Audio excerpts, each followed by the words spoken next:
बकरी निमित्त बकरी आणि बोकडांना चांगलीच किंमत मिळताना दिसते। कानपूरमध्ये तर एका बोकडाला तब्बल 21 लाखांची बोली लावण्यात आली आहे। 21 लाखांच्या बोकडाचं नाव बादल असं आहे। कपड्याचे व्यापारी आकिब खान यांनी 1 वर्ष आधी या बोकडाला सुरतहून 3 लाखाला आणलं होतं।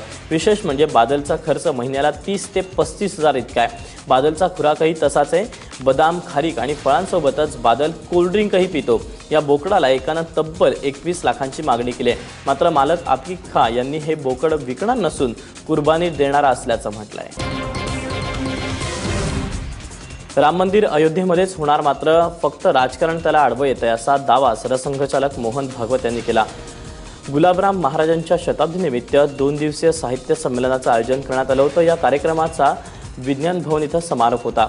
गुलाबराव महाराजांच्या जीवनावर आधारित असलेल्या 3 पुस्तकांचं प्रकाशन मोहन भागवत यांच्या हस्ते झालं। यावेळी ते बोलत होते। और मुसलमानों का कलह धार्मिक कारणों से हो ही नहीं सकता, वो होता है राजनीतिक कारणों से। ये ससुरी राजनीति बीच में से हट जाए तो कोई समस्या नहीं है, आज भी नहीं है, उस समय भी नहीं थी, ये बीच में आ गई इसलिए लंबा हो गया।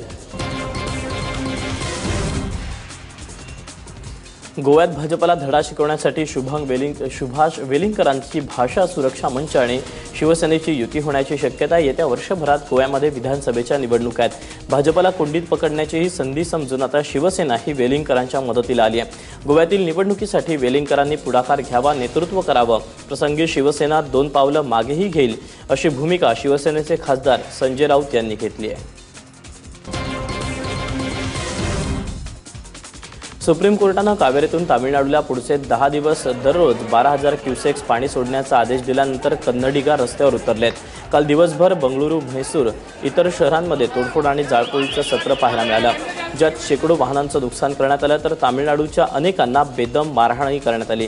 दरम्यान बंगळुरूमधली परिस्थिती नियंत्रणात आणण्यासाठी तब्बल 15,000 पोलिसांची कुमक तैनात करण्यात आली आहे। तसंच लोकांनी कायदा हातात घेऊ नये असं आवाहनही मुख्यमंत्री सिद्धरामय्या यांनी केलं आहे।